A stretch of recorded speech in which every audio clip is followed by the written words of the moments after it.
Mae Cymru ar groesffordd allweddol. Mae pobl ledled yn cymunedau wedi siarad yn glir am yr hyn maen nhw eisiau weld o safbwynt iechyd a gofal cymdeithasol.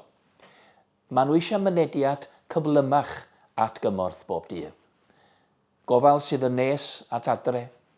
Maen nhw angen gweld gwasanaethau sy'n gweithio gyda'i gilydd. Maen nhw hefyd eisiau gweld cefnogaeth i ofalwyr. Angen gweld gwell cymorth iechyd meddwl. Ac yn fwy na dim, maen nhw eisiau cael eu trin gydag urddas, cael gwrandawiad a derbyn gofal fel unigolion. Dydy pobl ddim eisiau system wedi threfnu o amgylch sefydliadau. Maen nhw eisiau system wedi threfnu o amgylch pobl. Mae hynny'n golygu cryfhau gofal sylfaenol, cefnogi meddygon, fferyllfeidd, timau cymunedol, fel eu bod nhw'n gallu ymwneud â chymorth yn gynt ac yn nes at adre.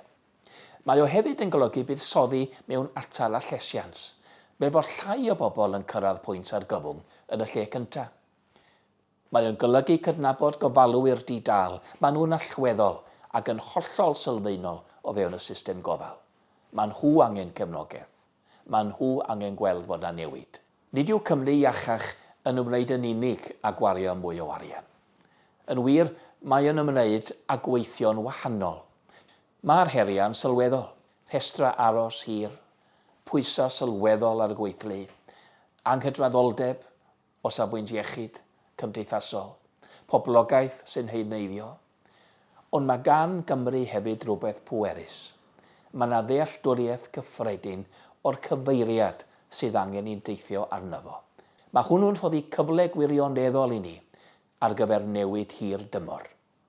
Oherwydd ni bydd Cymru Iachach yn cael ei adeiladu gan un llywodraeth yn unig. Bydd hi'n cael ei adeiladu gan gymunedau, gan ofalwyr, gan staff, gan wasanaethau, gan bobl Cymru yn gweithio gyda'i gilydd i weld newid.